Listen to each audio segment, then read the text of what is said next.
Assalamualaikum warahmatullahi wabarakatuh. Perkenalkan, nama saya Ingrid Zuleika Suari dengan NIM 25026033. Saya dari Program Studi Informasi Perpustakaan dan Kearsipan. Izinkan saya untuk mempresentasikan artikel konseptual yang telah saya kerjakan minggu kemarin yang berjudul Peran Perpustakaan dalam Literasi Informasi sebagai bagian dari SDGs Pendidikan Berkualitas. Tantangan informasi di era modern sekarang. Kelimpahan data di abad 21, transformasi digital menghadirkan akses informasi yang tak terbatas.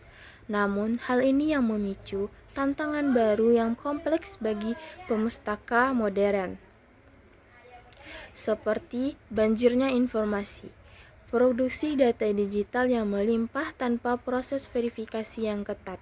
Yang kedua, krisis verifikasi, di mana kesulitan memilah dan mengevaluasi kebenaran sumber informasi. Yang ketiga, urgensi baru. Literasi informasi bukan lagi opsi, melainkan keterampilan krusial bertahan hidup.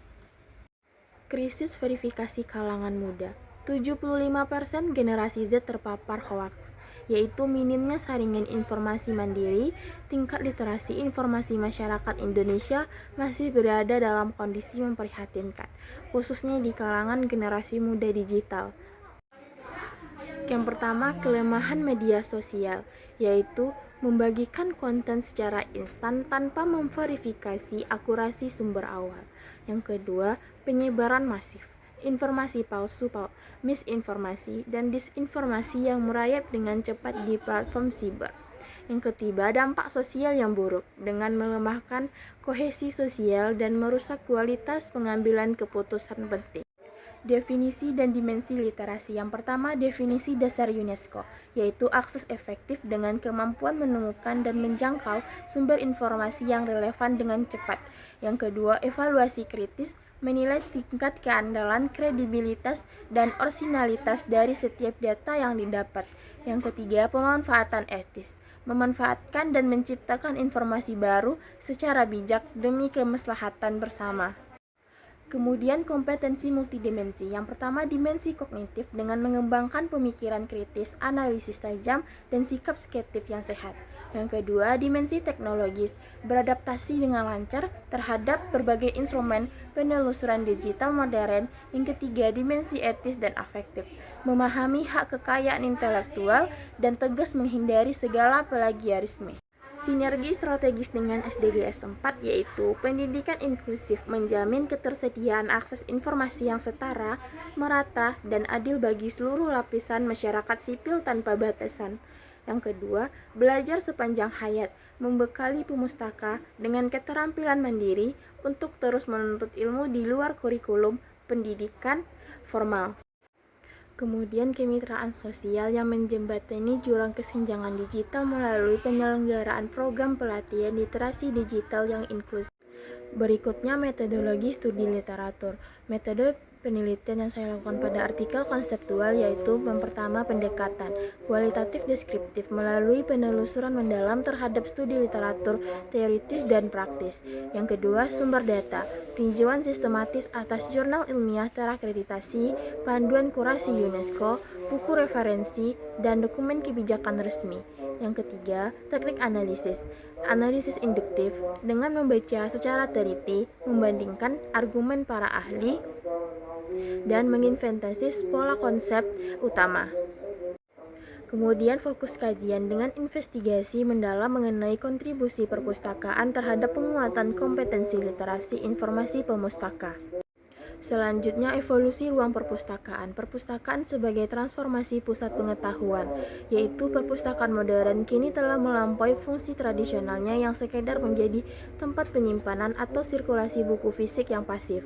Lembaga ini telah berevolusi seutuhnya menjadi ruang belajar interaktif dan pusat navigasi digital terpercaya yang membantu masyarakat menembus kabut tebal disinformasi.